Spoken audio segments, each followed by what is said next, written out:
Wildfires continue to burn in Ontario, Canada, sending smoke to U.S. cities. Nearly 200 wildfires were still raging across Ontario on Saturday, according to Premier Doug Ford, who spoke from a parking lot in Thunder Bay after making his first visit to the fire-affected region.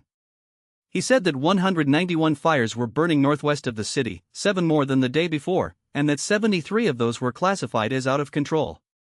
10 communities have been evacuated and about 300 people have been rescued from campsites in roughly 40 separate operations.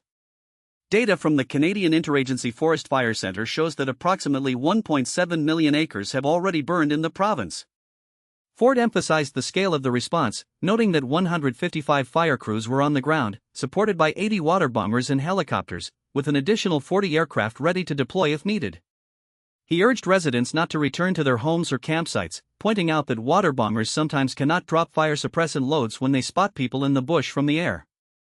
The Premier also addressed criticism of his government's wildfire budget, saying that his opponents had questioned allocating 150 million Canadian dollars, about $107 million US, for the current season after spending 271 million Canadian dollars, or roughly $193 million US, last year. He replied that it was not time to politicize these emergencies and vowed there would be no limit to spending to protect lives and property.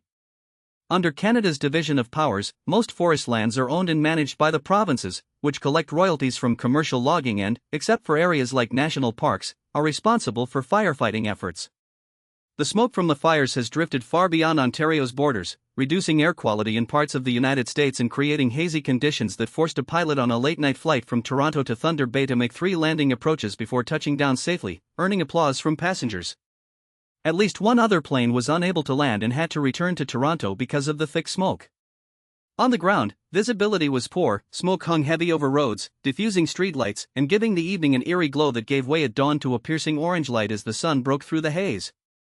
Landmarks such as Mount McKay, normally visible across Thunder Bay, were reduced to a faint outline in the smoke. Although the city itself remained free of flames, the closest active fires were about 90 miles to the northwest. Air quality was seriously degraded.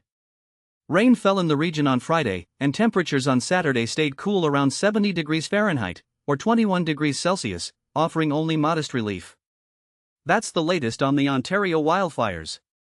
Stay safe and informed.